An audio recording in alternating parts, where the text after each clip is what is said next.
What's going on, everybody? Welcome on into our UFC 318 show. Myself and Mr. Kenton, joined by a special guest, the man himself, our UFC betting analyst, Mr. Edward Boylan at CB_UFC. My man, good to see you. Coming off that UFC 317 card, moving on through to UFC 318. We excited about this one. Would you consider it a 7.5 out of 10 or better on the card list? Oh, probably not. I mean, it's like two really good fight nights packed into one night. That's kind of how I look at it. You know, there's not a real title on the line. The co-main is meh, but I will say this: a lot of the fights are exciting to watch. They just don't mean a whole lot for their divisions. Yeah. Fair enough. Well, guys, we are starting here with one of those big, exciting ones right out the gate. Michael Johnson taking on Daniel Zellhuber. By the way, I guess I didn't mention it. We are covering the big five main card fights only, plus going to throw out some other bets on some of our favorite prelims as well. But starting off here with an action-packed one, Zellhuber comes in minus 575 here on the money line. Michael Johnson, a juicy plus 425 underdog here. Kenton, taking a look at this one, man. Let's start with the thing that's looming here. Minus 575. Is that worth it here on Zellhuber? Well, looking at the number alone, minus 575, that's not going to do too much for you in terms of betting. Do I think that's a fair assumption? Yeah, I think that this is going to be a Zellhuber win. For one thing, Zellhuber is significantly younger. Johnson's been around for a while. And, you know, he's not the same fighter that he was.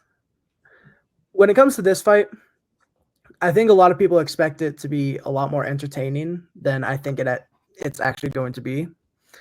I honestly kind of see this fight kind of going where Zellhuber uses his jiu-jitsu foundation to kind of grapple and dominate the fight and take it to a decision. I mean, looking at Zellhuber's wins, 4 out of his 5 UFC fights, they've gone to a decision. And even if it does stay standing, I wouldn't say that Michael Johnson is prone to being knocked out. So I think that this is going to be an easy Daniel Zellhuber win, and I'm expecting it to be a pretty boring one and a decision. Cheddar, I got to ask you, man. He's saying a pretty boring one, but we got two very talented strikers here. Obviously, these guys are a little bit different in what they're good at, but overall, do you see this being a bit more exciting here than Kenton might be leading on? Oh, I think he starches him. I think Zellhuber starches Michael Johnson and sends him into retirement. There's a 13-year age gap. You only need 8 for the metric that we always look at of fighter age gaps and how the win percentages spike after they hit that 8-year mark of an 8-year younger age gap. Not to mention Michael Johnson's only notable, or not only, but his most recent notable win was at featherweight over Andre Fili like 8 years ago. I mean, he's beaten nobody. Yeah. I mean, unless you're putting all your stock in Atman Azaitar or Darius Flowers, I mean, this guy, they're fighting at different levels. The thing that bothered me the most about Zellhuber was his loss to Trey Ogden a couple of years, 3 years ago now. That loss bothered me because he looked totally different than how he looked on the Contender Series, but it was his UFC debut. He came out a little worried, probably a little out of nerves, a little nervous, a seasoned veteran, whatever. But after that, he went on a good little run. Lando Venata, who was streaking at the time, and Christos Giagos, who's, a complex enigma in and of himself, beat both of those guys, then took on Francisco Prado, beat him, and then Esteban Ribovics. That thing was a barn burner. I mean, that fight was fireworks, and it was a lot of fun to watch. After those guys, you're going to feed Michael Johnson to him. I know it's not Zellhuber style and knock people out in the first round or the second round or at all for that matter, but Michael Johnson's getting knocked out here. Michael Johnson has been knocked out by guys who have 1/5 the knockout power and way less of a reach advantage and height advantage than Daniel Zellhuber.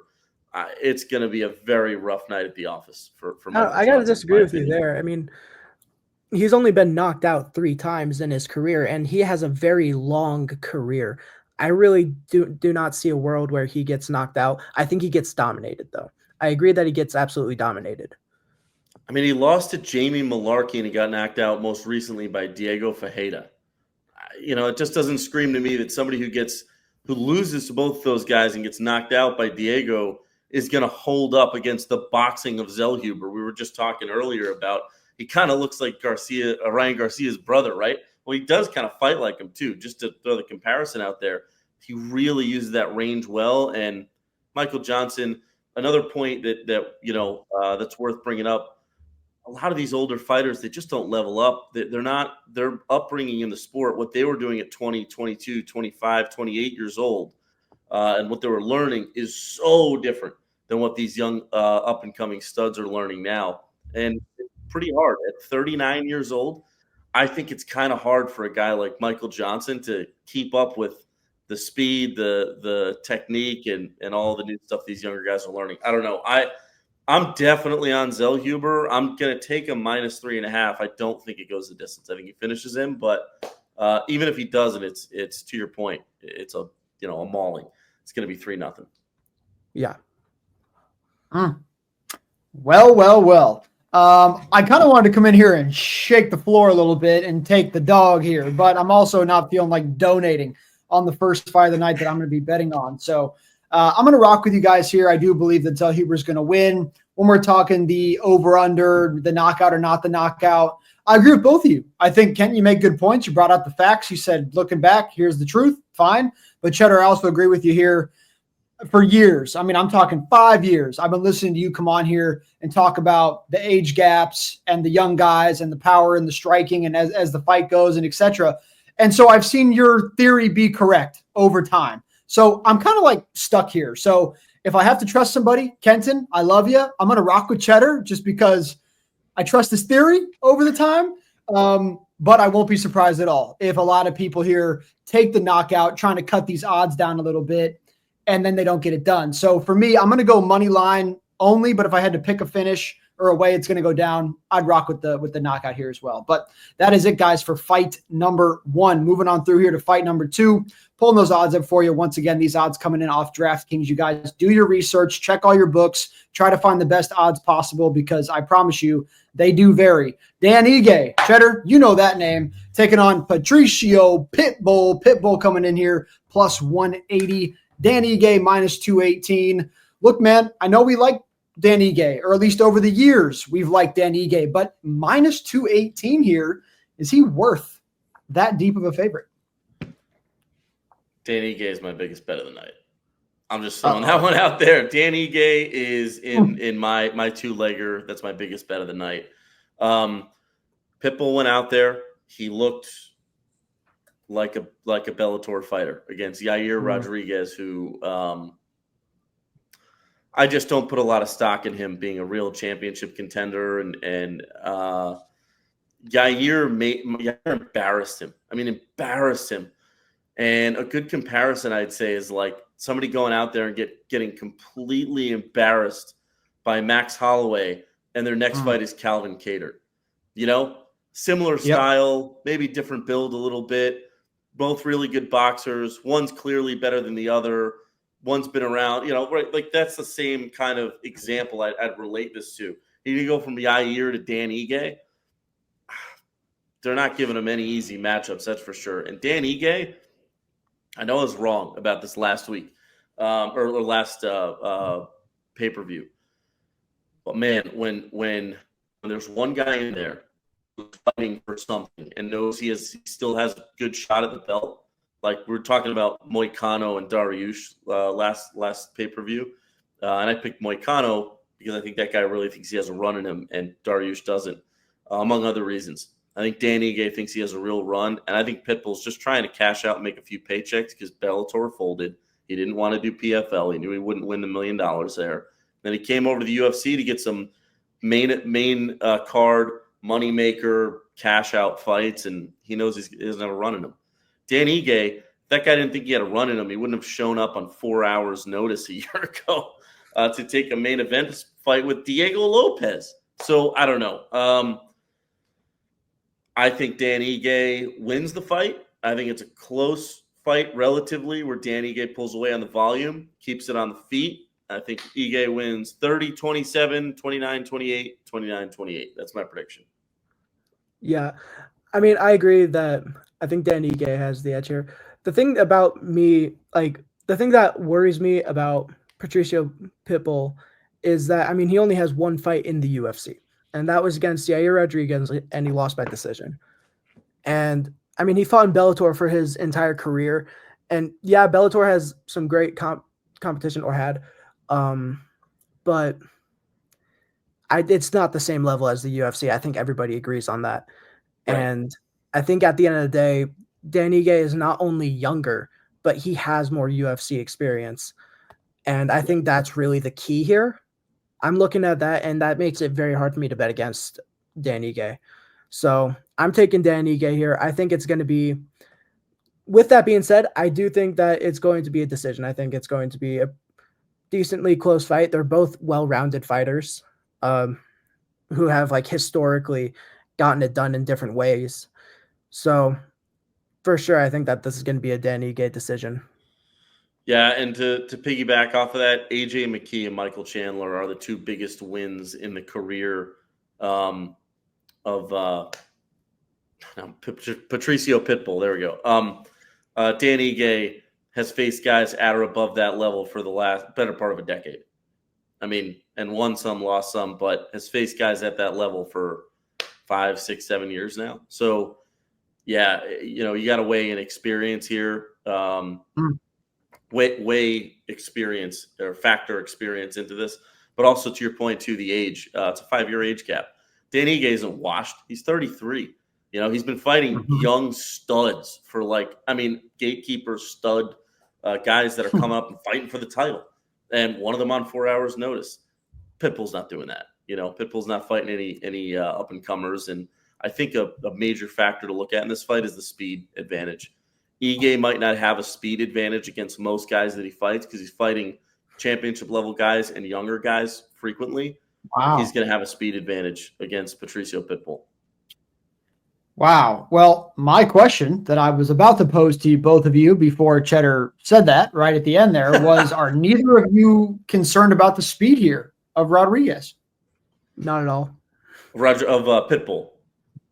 Of Pitbull. I'm sorry. Yeah. I gotcha. No, he's 38, and he moved noticeably slower against Yair. But sorry to cut you off, Ken. Yeah, we're saying the same thing. It's all good. Okay. Easy enough then. So you're both cool with the odds. You both think Dan's going to make this guy look funny. Neither of you are worried about speed. I don't know. Maybe I'm rethinking my pick here. I don't think he makes him look funny. I think he wins a decision, and it's fairly clear. I think it's unanimous, and there might be a 30-27 in there. But I don't think he's – listen, I don't think this is the same fight as the main card opener with Michael Johnson and Zell Huber. I don't think it's going to be that funny looking. Okay. There's a reason that's minus 600 or 500 or whatever it is now. Ige is not the most talented guy in this division, but he's faced – all of the most talented guys in that division, just about. So, Yep.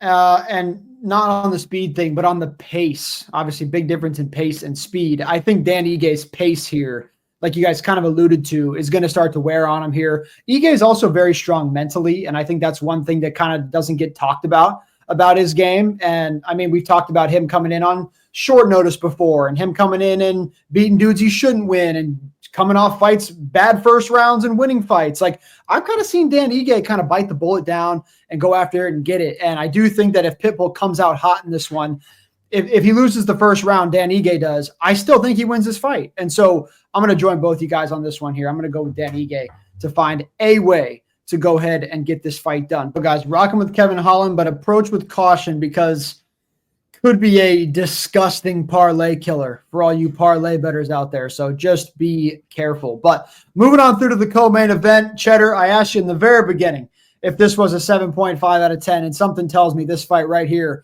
is the one that's got you shaking your head about why it's currently sitting here in the co-main event spot. That is Paulo Costa taking on Roman Kopylov. And I got to ask you, man, Kopylov, one of these guys, pretty big come up. You and I have been talking about him for a few years. He fought one of our boys just a few years ago. We've been keeping an eye on this guy quite a bit. Obviously, though, comes into this one a minus 225 favorite against a, dare I call him, a public favorite in Paulo Costa, more of just a more known fighter, I guess I would say here, but minus 225, is he deserving of this number here, Cheddar? No, he's not. He hasn't done enough. His history doesn't add up to that.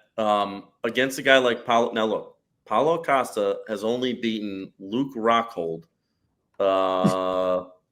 since before COVID. Who's in the BKFC? Not exactly. What's that? You know, who's in the BKFC now? So yeah. Well, I think he's with Aaron Rodgers doing ayahuasca somewhere. But anyway, true. Now he is. Yeah, that's true. He got kicked off of Love Island or whatever dating show he was on. Yeah. I don't know. Either way, Paulo Costa. This isn't like a hey, this guy's great.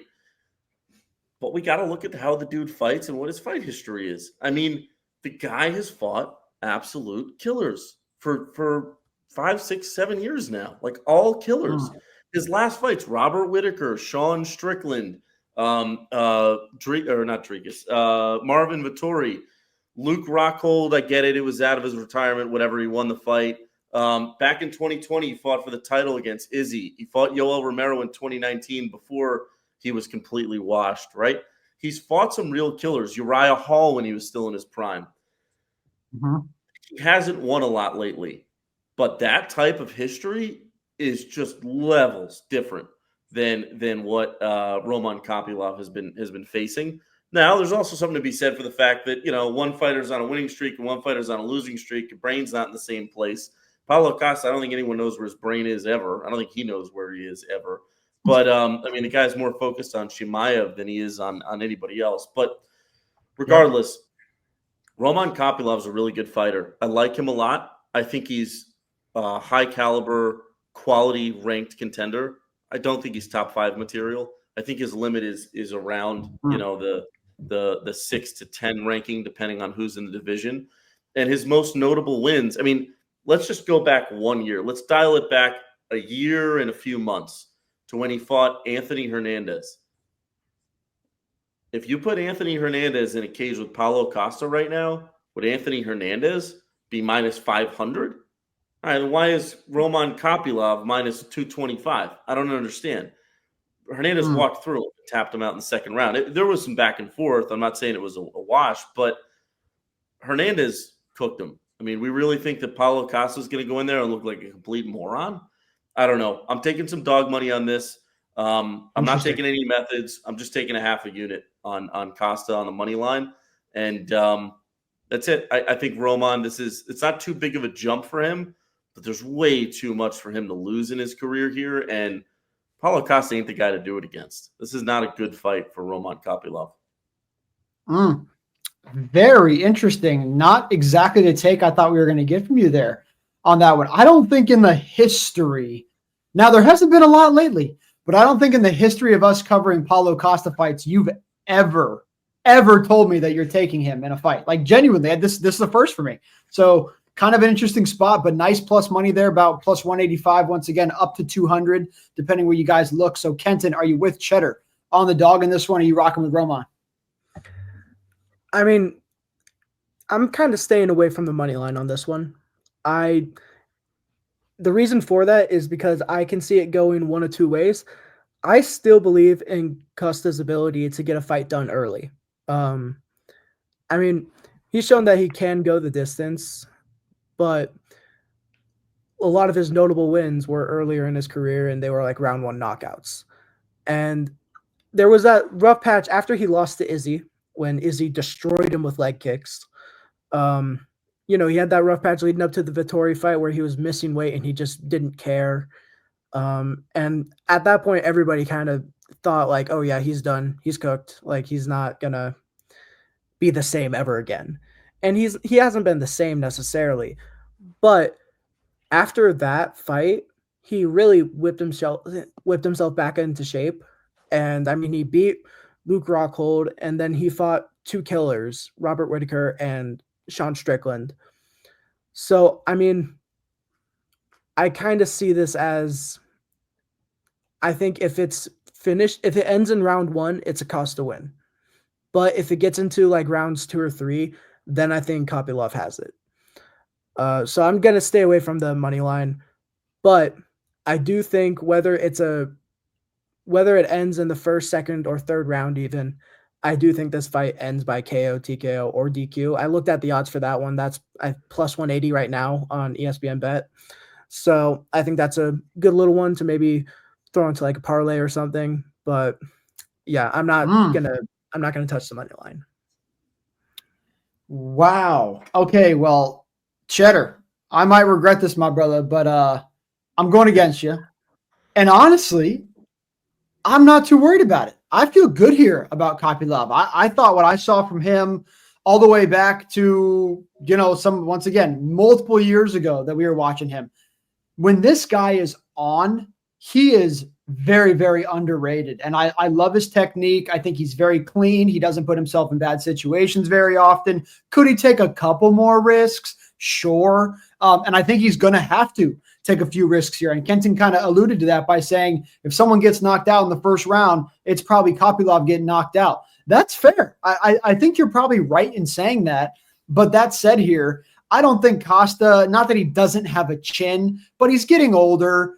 I don't know about his gas tank. I don't know how serious he is. We all know he's not trying to be a champion anymore at this point in his career. And if he is trying to, he's not going to get it. So I just don't think there's a lot here. I think Kopylov is still kind of coming up through those prime days, really trying to make a name for himself. Big time guy, big time name, I should say, to defeat in this fight, especially if he can do it in fashion. I don't know, man. I actually feel pretty good here. And of all the odds we've talked about in these fights so far, this to me might be the most deserving minus 225 line. I'm cool with it. Minus 300 or more, I start to have an issue with it. But I think at 225, I think we're getting a fair price. So maybe I'm going to hop on the Dan Ige train, throw in a little Kopylov on the money line. We got ourselves about a plus 125er here on a parlay. I'm not hating it. I'm just saying, if anything, Dan Ige scares me more than Roman does, to be completely honest with you. So, hey, I guess we'll see what happens. But Cheddar, my final question for you in this one, I know you kind of discussed it, but if you had to take distance or no distance straight up for someone's parlay, which would you go with in this fight? I wouldn't bet on either for a lot of reasons, but if I had to guess, more, what's that? If you had to. If I had to, I'd probably say it goes to decision. The chances that we see Paulo Costa of old, are a lot lower than we see the Paulo Costa who takes no risks. But even so, he's great. He's a great counter striker, and he does have wrestling in his back pocket. He has some solid jiu-jitsu in his back pocket. I don't think he's top shelf, but he's still well-rounded enough in jiu-jitsu to have something there, at least to scramble or something. I will say this, though, about this fight. This fight is going to be extremely telling for both guys. Whether it's a 3-round war that absolutely is just all out, whether it's a quick knockout for Costa, whether it's an absolute beatdown for Kopylov, for both of these guys' careers, it's going to be very, very, very telling. We're going to know exactly what trajectory Costa is on after this and exactly what trajectory Kopylov is on after this, which is good. It's good for the sport. You need fights like that, and it's going to be an exciting one to watch. Okay. Well, I'd say, I know Kenton did kind of go with Rodriguez here more for potentially a value bet, but I think we all kind of agreed Holland should win that. This is the first fight of the fight so far that really was kind of truly split between us. So very interesting here, but I'm going to go ahead and highlight both of those for you guys. So, we didn't do you any help. So pick a choice, 50-50. Good luck to you. But we have to get into it, man, because it is time for the final shine bright like a diamond. Yeah, I hit the note if you couldn't tell. But it's coming, man. Dustin Poirier, Max Holloway, fight number 3 is going down here in this one. Max coming in favored, ? Minus 135 here on the money line. Dustin the Diamond Poirier, plus 114 in the retirement fight. 2-0 against Max Holloway. Cheddar, let's start with the very beaming question. Why is Dustin a dog? Because it's his retirement fight, and fighters in the retirement fight in the UFC over the last couple of years lose a clip of over 80%, regardless of situation. I mean, it's rare that someone wins in a retirement fight when you know it's a retirement fight going into it, especially. There are the Robbie Lawlers out there, but they're few and far between. I have Max Holloway winning this fight. I think he outstrikes Dustin. I think he looked great at lightweight. I think it took him a first bad go around at lightweight, and now he's kind of filled out that weight class more. He still has height. He's still got great boxing at lightweight. He still has enough power at lightweight. I really like this division for Max. I think he can do well here, and I just don't see any emotions from the Max Holloway side, and I see a lot from the Dustin Poirier side. I mean, he's talking about, I'm going to jump the Gilly. I got to do it one last time. Like, this is not what you should be thinking about going into a fight with Max. Now, I'm no sports psychologist, so I'm not saying, I can evaluate where his head is. No, it's none of that. Just pretty simply, there's one guy going in there because he is still on a mission in this division and in this sport, and another guy who is just wants to go home down the road to Louisiana. And they're both pretty evenly matched. Give me the guy who's got the dog in him all day long. Aside from that, that's where my big bet comes in. Dan Ige on the money line, and this fight to go over 2.5. That's my big play. The odds are spiking all over the place right now.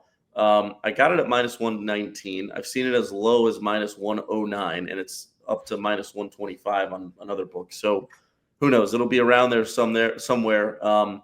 But yeah, this thing's going over. It's going to be a war. They're going to get into the fourth or the fifth round more than likely. They'll get that deep, and who knows? We could see another Gaethje situation. That'd be pretty poetic. Yeah. Also, Max is not losing two. He's not going 0-2 in trilogies. Just throwing that out there. It has nothing to do with analyzing the bet or anything. He's not losing 3 to Volk and 3 to Poirier, and then still going like, I can still win the belt. No. He is determined to win this fight. Like, he's got all that it factor behind him that you want to see. So I don't know. It looks pretty obvious to Max. I kind of made him about a minus 180 going into this.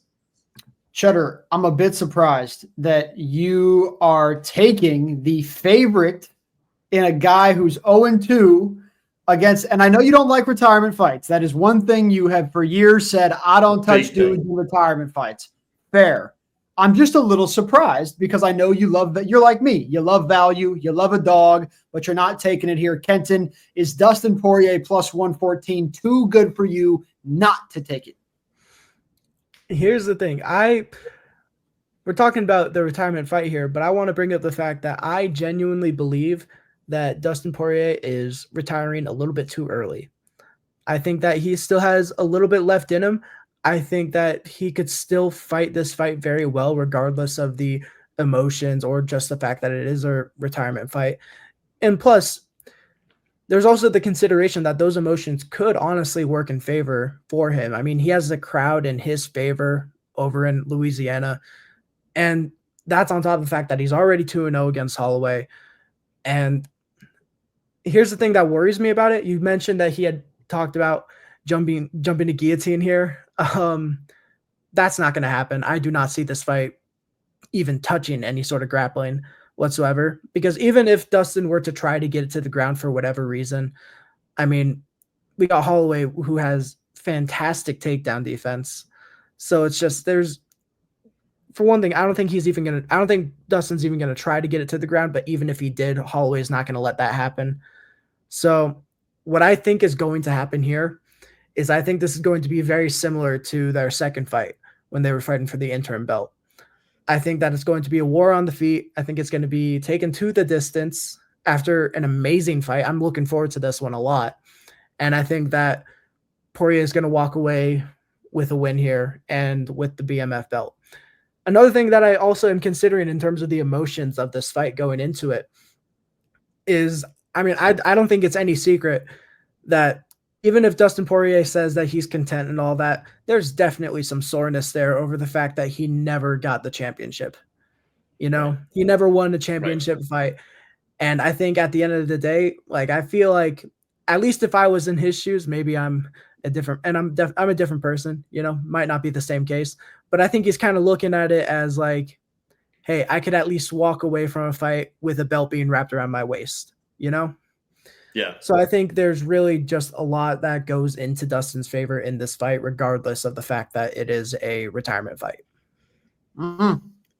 Get where you're coming from. I get it. I just got to throw in, this is kind of to your point. Like, this isn't a typical retirement. Like, I think he is retiring a little bit too early as well.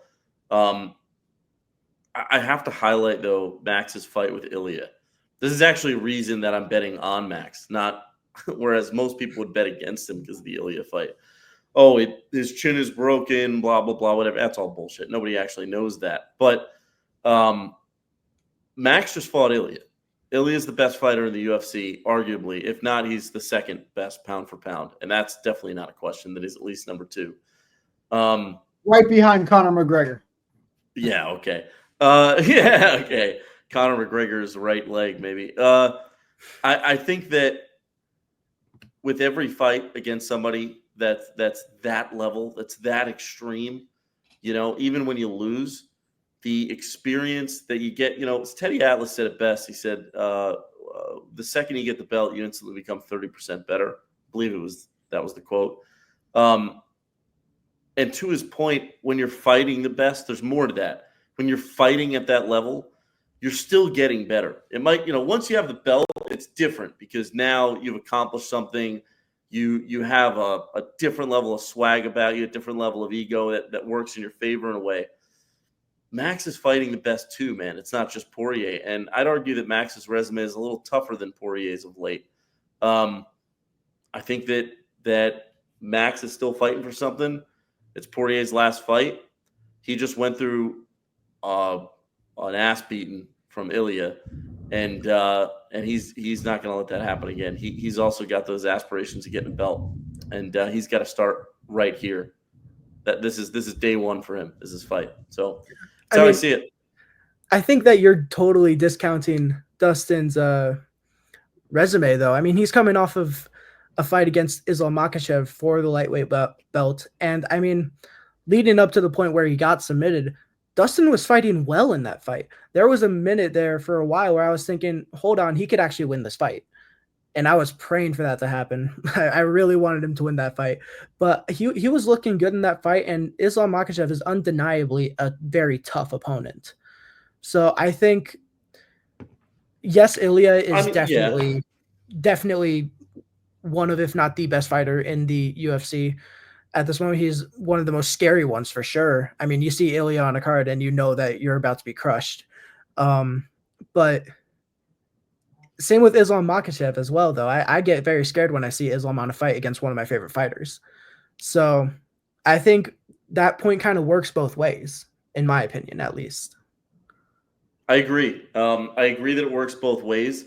I think the kicker for me is if Poirier were not planning to retire anytime soon, I'd say, hey, this is a neck-and-neck fight, and I'll take the dog money on Poirier. I think the odds would be different, too, if it wasn't his last fight. It is. Ilya's obviously more of a finisher than Islam is, although Islam's been a finisher of late. It's a totally different fight to get beat at your game. Max being the best boxer in the UFC, as he said it, not looking at Calvin Kattar dodging punches and yelling at the booth, I'm the best boxer in the UFC, to then go get beaten by a boxer in the UFC in a title fight, that does something to you. You got to level up from that. And, it ain't the first rodeo for Poirier. They have very similar careers. I'm not discounting the Islam fight. I just think it has a very different effect. I think the Islam fight had a much different effect on Poirier than the Ilya fight had and will have on Max Holloway. That's all I'm saying there. Mm-hmm. Ken, any rebuttal, my man? Are you good? I'm kind of agreeing with him though. You guys are going to war. I kind of like it. I kind of like this little disagreement. It's good. The thing is, though, like I just don't see that as enough of a kicker for me, is really all I can say about that. Because at the end of the day, it's very realistic that loss could have done something negative for Holloway. It could have very well not helped him at all. In fact, there are a lot of people saying that it hurt him. I don't think it hurt him nearly as much as some people are saying online. I don't think it affected his chin. I don't think he's going to go out there nervous to box at all. But that doesn't necessarily mean that he's gotten any better. Okay, I get that. Yeah, so I think that I'm still leaning towards Dustin Poirier on this one. That's just not enough of a kicker for me to say, okay, Max got this one. I mean, if losing to Alex didn't break him, if losing to Connor back in the day didn't break him, if getting your streak taken, your 13-0 streak by Dustin Poirier, if that didn't break him, I don't think losing to Ilya is going to break him mentally. But I just think that there's not anything to break Dustin. It's different. He's not fighting for anything anymore except for his retirement and a happy send-off. And, it's different. I mean, Max Holloway, honestly, get down to his core, believes that here's the difference. Max Holloway is not fighting for the BMF title Saturday. Okay? He's fighting for a chance at the real title. And Dustin Poirier is fighting for the BMF belt because he's got nothing left. That's a difference in this fight, in my opinion.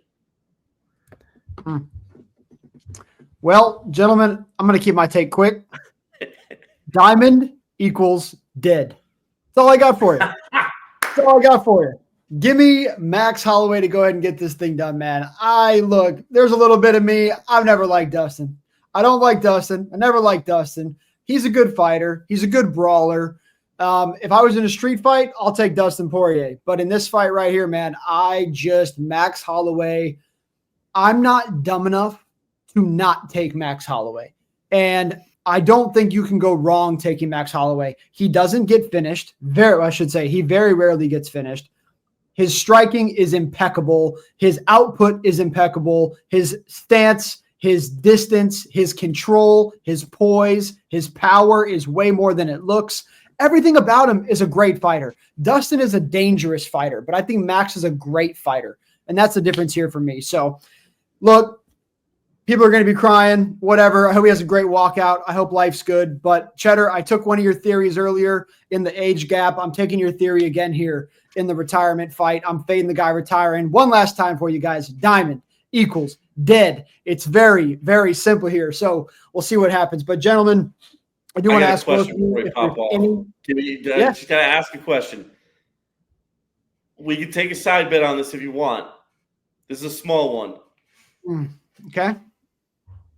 At any point in the fight, does either guy point to the center? Now, we got to assume it gets at least to the fourth and fifth round.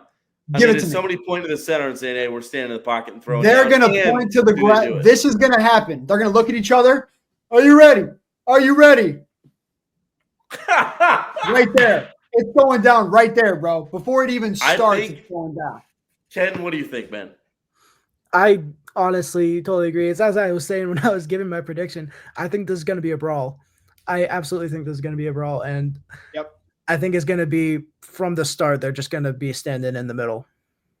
All right. That's fair. I thought that would be a little bit more controversial. I think Max is fighting. Here's the only thing. Different. At the end of the day, I think we can all agree. If this magically gets to the fifth round, it's happening no matter what. If it gets to the fourth round, it's probably still happening because they're going to go championship rounds. This is it. And Max is still going to be like, as long as Dustin doesn't get wiped in the first three, then I think that happens. But like I said, before it even starts, it could still happen. So, Cheddar, to go back to your bet, my man, I'll take the yes. If you really feel like taking the no, you got yourself a bet, but I can't go with the no. I just can't. No, I was just curious. I think that happens. I think we're going to see this fight. I don't think this fight is going to be what anyone predicts it's going to be, like a big boxing match where they throw down at the end and go out with fireworks. And I don't think it's going to be anything. You don't think it's going to be like the Gaethje ending with two guys throwing and all of a sudden someone gets dropped?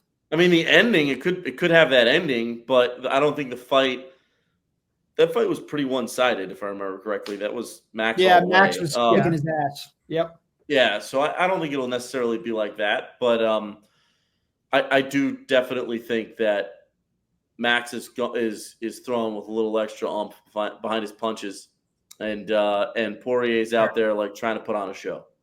Yep, I agree. All right, Cheddar, before we get out of here, though, I got to ask you, there's one guy on this card we didn't talk about. You've been talking about this guy since the day he got into the freaking UFC, so I can't go without asking you if you have a bet for the people. Marvin Vettori, are we rocking with him this weekend, or are we staying off?